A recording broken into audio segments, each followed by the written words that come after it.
Bismillahirrahmanirrahim. Je veux que tu imagines quelque chose. Un musulman, pratiquant, sincère, qui se lève chaque matin avec une seule pensée. Pourquoi est-ce que je me sens aussi vide? Il fait ses 5 prières, il récite le Coran, il dit Alhamdulillah, et pourtant, il y a quelque chose en lui qui ne va pas. Une lourdeur, un brouillard, une absence de joie que rien ne semble dissiper. Et dans ce silence intérieur, une question le ronge plus que tout le reste. Si j'étais vraiment croyant, est-ce que je ressentirais encore ça? Si cette image te parle, que ce soit pour toi, pour quelqu'un que tu aimes ou simplement parce que tu t'es déjà posé cette question, alors cette vidéo est pour toi. Parce qu'aujourd'hui, on va briser quelque chose. On va briser le silence qui entoure la dépression dans nos communautés musulmanes.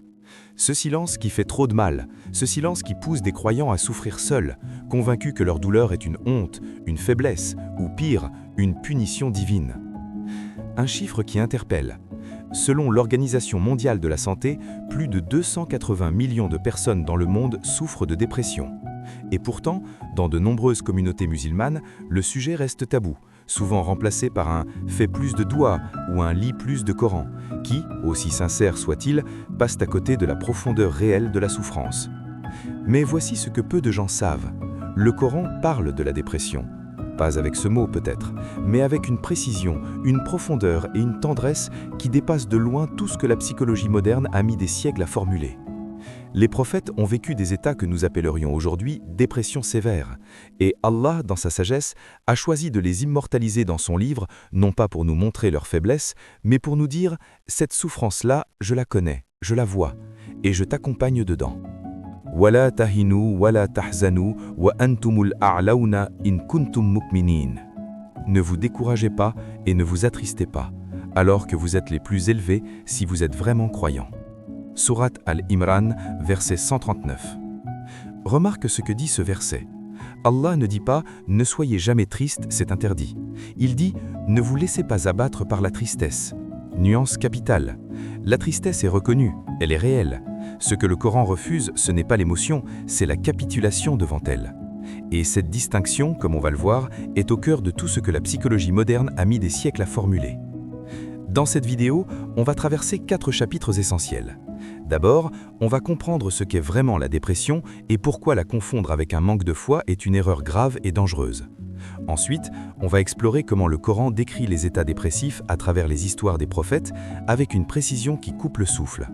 Puis, on plongera dans la psychologie de la guérison islamique, ce mécanisme unique que le Coran propose pour traverser l'obscurité intérieure. Et enfin, on terminera par des ancres concrètes tirées de la Sunna pour ne plus jamais affronter la dépression seule. Prends une grande aspiration. Ce que tu vas entendre, c'est peut-être la première fois qu'on te parle de ta douleur sans te juger, et avec tout l'amour que le Coran porte pour les âmes qui souffrent. La dépression n'est pas un manque de foi, et confondre les deux peut tuer. Ce que la science et le Coran disent ensemble sur la maladie de l'âme. Avant d'aller plus loin, il faut qu'on pose quelque chose de fondamental. Quelque chose que trop de mosquées, trop de familles, trop de communautés refusent encore d'entendre. La dépression est une maladie, pas une faiblesse de caractère, pas un manque de volonté, pas une punition divine. Une maladie, au même titre que le diabète, l'hypertension ou une fracture osseuse. Et la traiter comme un déficit spirituel n'est pas seulement faux, c'est dangereux.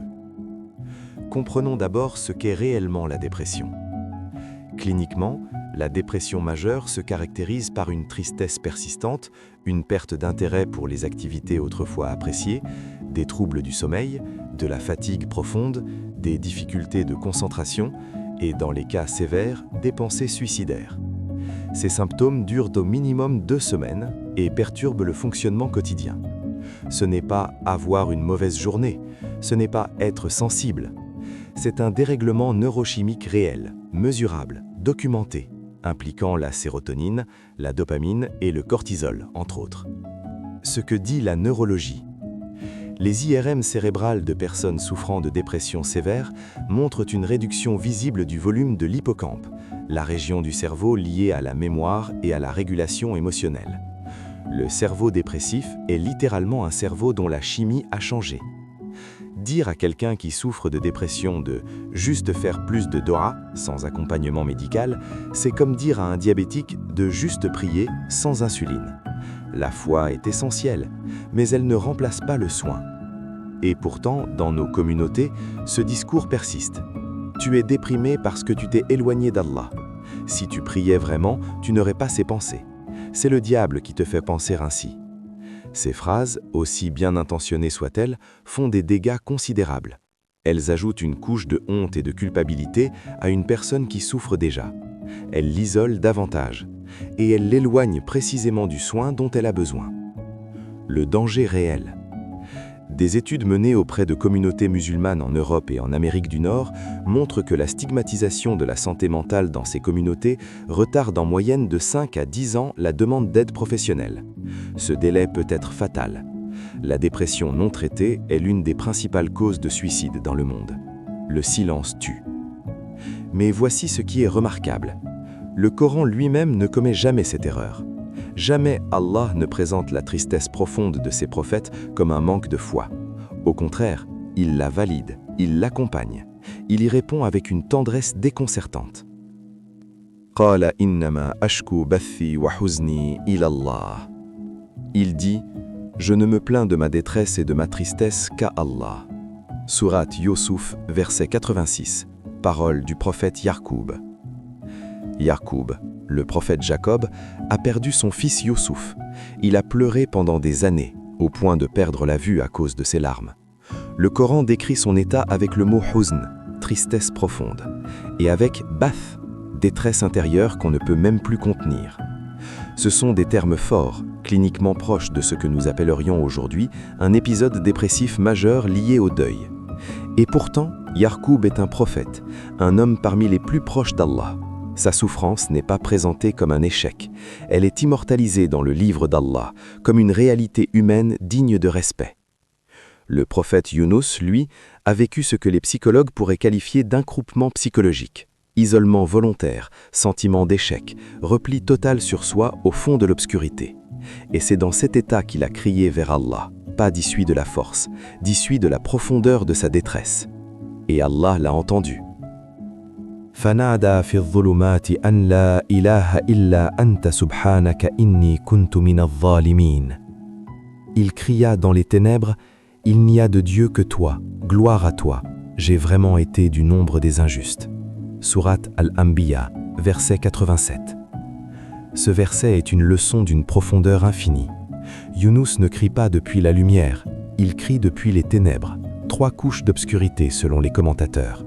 La nuit, la mer et le ventre de la baleine. La dépression aussi est une triple obscurité, celle de l'esprit, celle du corps et celle de l'isolement. Et c'est exactement depuis cet endroit-là qu'Allah répond, pas après, pas une fois guéri, depuis le fond. Comprendre cela change tout. La dépression n'est pas le signe qu'Allah t'a abandonné. C'est peut-être l'endroit depuis lequel ton cri vers lui sera le plus sincère, le plus pur, le plus proche de ce qu'il attend de toi. Les prophètes dans l'obscurité et la psychologie de la guérison que le Coran propose, quand Allah immortalise la souffrance de ses bien-aimés pour guérir les nôtres. Il y a quelque chose d'extraordinaire dans la façon dont le Coran raconte les histoires des prophètes. Allah aurait pu ne nous montrer que leur victoire, leur miracle, leur triomphe, leur lumière. Il a choisi de nous montrer aussi leurs nuits, leurs doutes, leurs effondrements, leurs cris dans l'obscurité. Et ce choix n'est pas anodin. C'est un acte de miséricorde envers chaque âme qui souffre et qui se demande si elle est normale de souffrir. Regardons 3 prophètes dont les états, décrits avec une précision troublante dans le Coran, correspondent à ce que la psychiatrie moderne reconnaît comme des symptômes dépressifs majeurs. Y. Youssouf, la dépression de l'injustice subie. Abandon, trahison, emprisonnement prolongé. Youssouf a été jeté dans un puits par ses propres frères, vendu comme esclave, séduit puis accusé faussement et emprisonné pendant des années sans jugement équitable. Chaque étape correspond à un facteur déclencheur de dépression clinique, rupture des liens d'attachement, sentiment d'injustice chronique, perte de contrôle sur sa vie, isolement social forcé. Et pourtant, le Coran nous montre Youssouf qui maintient une connexion intérieure avec Allah à chaque étape. Pas sans douleur, mais sans rupture. C'est le modèle d'une résilience ancrée dans la foi, pas d'une insensibilité à la souffrance. AY. Ayoub, la dépression du corps et de l'épuisement. Maladie chronique, isolement, perte de tout. Ayoub a perdu sa santé, ses biens, ses enfants et son statut social. Il a souffert pendant 18 ans selon la tradition. Ce tableau clinique, douleur physique chronique, perte cumulée, isolement, est l'un des contextes les plus dépressogènes que la psychologie connaisse. Ce qui est remarquable dans sa supplication n'est pas l'absence de plainte, c'est sa direction. Il ne se plaint pas aux hommes, il se tourne vers Allah avec sa douleur nue, sans phare, sans performance spirituelle. Et Allah répond, « Nous avons exaucé sa prière. » Wa Ayoub, iz nada rabbahu anni massani ad-durru wa anta arhamu ar-rahimin. Et Ayoub, quand il appela son Seigneur, le mal m'a touché, et tu es le plus miséricordieux des miséricordieux. Sourate El-Anbiya, verset 83. MH. Mohammed sallallahu alayhi wa sallam, la dépression du rejet et de l'interruption divine. Période du Fatra, l'interruption de la révélation après les premières sourates. Le prophète sallallahu alayhi wa sallam a vécu une période de silence divin intense pendant laquelle ses ennemis se moquaient de lui en disant qu'Allah avait abandonné. Les sources historiques décrivent un état de profonde détresse, d'isolement et de questionnement, ce que nous reconnaîtrions aujourd'hui comme un épisode dépressif réactionnel. Et c'est dans ce contexte qu'Allah révèle la sourate Ad-Duha, l'une des plus thérapeutiques du Coran. Ma wadda'aka rabbuka wa ma qala. Ton Seigneur ne t'a pas abandonné et il ne t'a pas pris en haine. Sourate Ad-Duha, verset 3. Ce verset est peut-être le plus direct qu'Allah ait jamais adressé à une âme en souffrance. Il répond exactement aux deux pensées les plus destructrices de la dépression. Je suis abandonné et je suis indigne d'être aimé. Allah dit non, les deux sont faux. Cette sourate n'est pas seulement une révélation historique, c'est une ordonnance thérapeutique valable pour chaque broyant qui souffre aujourd'hui. La psychologie de la guérison islamique. La thérapie d'acceptation et d'engagement, ACT, développée par le psychologue Stephen Hayes, repose sur un principe central. Ce n'est pas la douleur qui détruit, c'est la lutte contre la douleur. Accepter l'état présent, lui donner un sens et continuer à agir en accord avec ses valeurs malgré la souffrance, c'est exactement le chemin que le Coran trace à travers ses histoires prophétiques. Les prophètes n'ont pas nié leur douleur, ils l'ont portée vers Allah.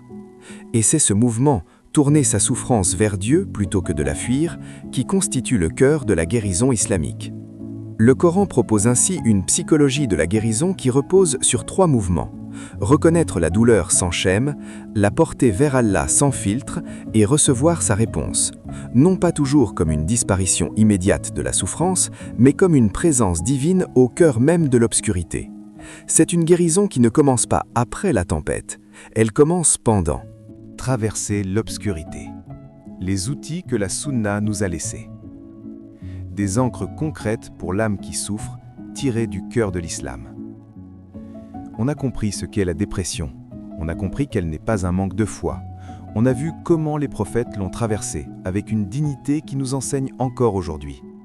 Maintenant vient la question que chaque personne qui souffre pose en silence. Qu'est-ce que je fais concrètement? Comment est-ce que je traverse ça? Voici 5 outils ancrés dans la Sunna, pas des formules magiques, mais des pratiques vivantes, documentées, dont la science commence seulement à mesurer l'impact sur le cerveau et l'âme. 1. La sourate Ad-Duha. Lire la lettre qu'Allah t'a écrite. La sourate Ad-Duha a été révélée spécifiquement pour une âme en détresse. Elle contient 3 rappels thérapeutiques fondamentaux.